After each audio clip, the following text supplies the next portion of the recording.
There you heard how Prime Minister Modi at the SAARC summit did remind everyone of the tragedy that India has faced via 26/11.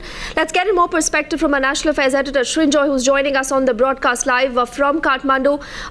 Srinjoy, Narendra Modi spoke like a statesman. He reminded everyone of the tragedy that India has gone through via 26/11, saying we still feel the endless pain of the loss of lives.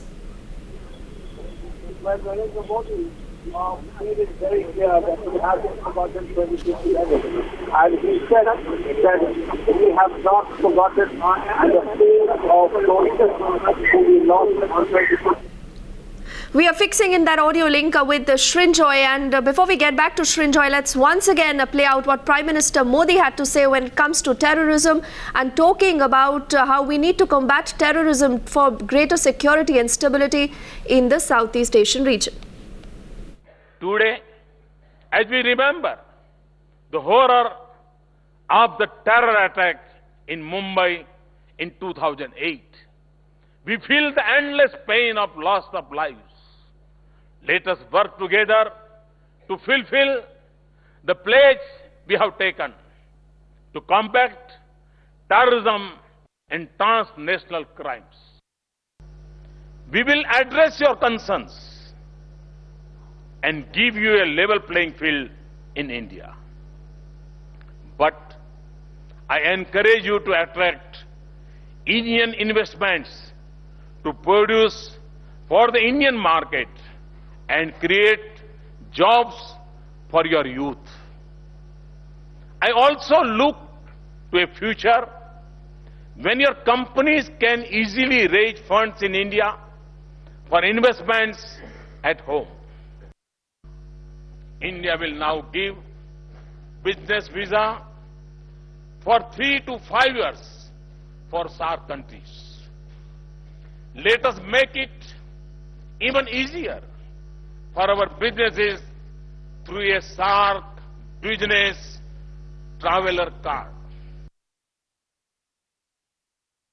Today, as we remember the horror of the terror attack in Mumbai in 2008, we feel the endless pain of loss of lives.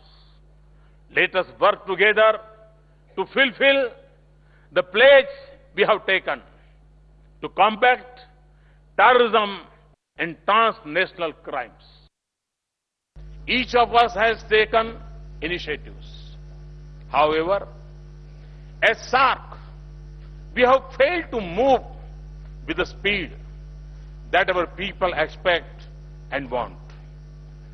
Some argue that it is because of the region's development gap. But that should actually spur us to do more.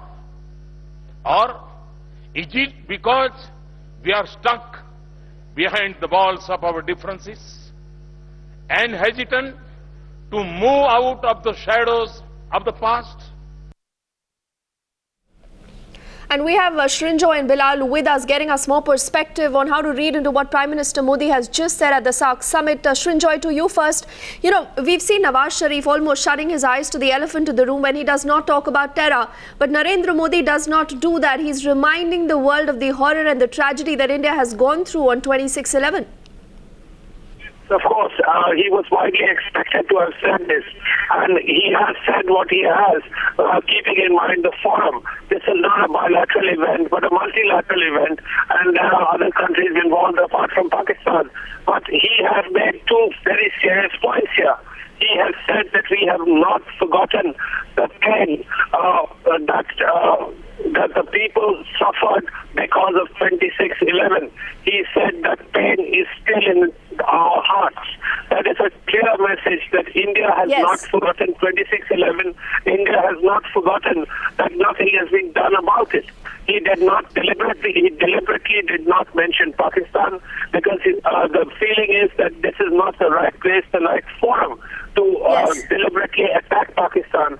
All that can be done. Absolutely. Shrinjoy, stay with us. Let's also get in Bilal at this point in time. You know, Bilal, there is so much of a difference in the approach that perhaps India and Pakistan really take. Because look at Pakistan. Pakistan wanted to play the victim card, you know, trying to show that it's doing everything possible to talk about peace and a dispute-free South Asia. But here is the Indian Prime Minister who's talking about development, better connectivity, giving out, you know, medical visas. He's literally reaching out to almost everyone on the table. In fact, the approach by Prime Minister Narendra Modi would also make some people believe that he was, his brief was actually not just for a growing India, for a prospering India, but for a prospering South Asian, the entire region. Now, during his approach, every time he would talk about development, every time he would talk about connectivity, also that matter he would talk about the place in the overall on the globe. He would make a direct reference to how it is important to bring the entire South Asian region together and take them forward. He is talking about setting up the small teams that would evacuate Indians out of places wherever there is trouble, and then he goes on to say that he would want to extend that to the entire region. Now, that was a direct reference to the recent problems that India has faced.